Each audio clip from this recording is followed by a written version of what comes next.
ন্যাড়া বেলতলায় একবারই যাই, আর আমি ন্যাড়া না হয়েও সেই বেলতলায় বসে থাকি বেলটা কখন আমার মাথায় পড়বে আর আমার মাথাটা ভাঙবে। হ্যালো সবাইকে। মনে হয় 2026-এ আমার আর হসপিটালের একটা গভীর সম্পর্ক তৈরি হয়ে গেছে, কারণ এই বছরে আমি এতবার হসপিটালাইজড হয়েছি। মনে হয় না কি আমার এত বছর বয়সে আমি সারা জীবনের জন্য কোনোদিন এতবার হসপিটালে ভিজিট পর্যন্ত করেছি।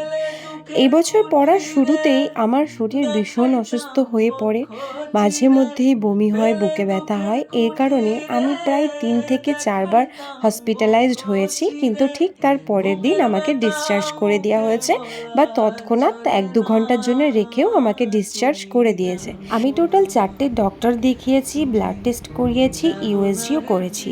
সেখানে এত সিরিয়াস হবার মতন কোনো কিছুই নোটিস করেনি ডক্টর। কিন্তু ব্যাঙ্গালোর থেকে ঘুরে এসে হঠাৎই আমি আবার অসুস্থ হয়ে পড়ি। রাত তখন প্রায় 1টা, হঠাৎই আমি অসুস্থ হয়ে পড়ি। এতটাই অসুস্থ কি মা বাবাও ভয় পেয়ে গেছিল। নবদাদার হেল্প নিয়ে আমরা একটা নার্সিংহোমে ভর্তি হই। ব্যথা হচ্ছে বলেছিলাম, এই হাতে খুব ব্যথা হচ্ছে। 4 দিন ধরে এই হাতে সেলাইন কাটছে, অ্যাটলিস্ট 15-16টা তো 15-16টার মতনই হচ্ছে। বলেছি ব্যথা হচ্ছে।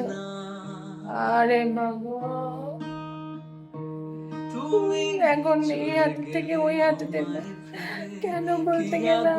নার্সিংহোমে ভর্তি হওয়ার পরেই আমি জানতে পারি, অনেক ইউএসজি আর ব্লাড টেস্ট করার পরে অ্যাকচুয়ালি আমার কি হয়েছে। তারপর 4 দিন আমাকে রেখে নার্সিংহোম থেকে ডিসচার্জ করে দেওয়া হয়, আর একটা ডেট দেওয়া হয়, এই ডেটে আমার একটা মেজর সার্জারি হবে। আর প্রথম থেকেই আমি অনেক ভেঙে পড়ি, আর এই সময় আমার ফ্যামিলি ছাড়া আমার পাশে কেউ ছিল না। নোট ইট, আবারও বলছি, আমার ফ্যামিলি ছাড়া আমার পাশে কেউ ছিল না। আমি যাদের ভালো বন্ধু বান্ধবী মনে করেছি তারাও ছিল না। বাড়ি এসেছি, এসেই দেখলাম আমার বোন আমার ওয়েলকামের জন্য একটা রোজ, একটা টেডি বিয়ার, রাখি আর কিছু ফ্যান্সি ব্যান্ড পাঠিয়েছে।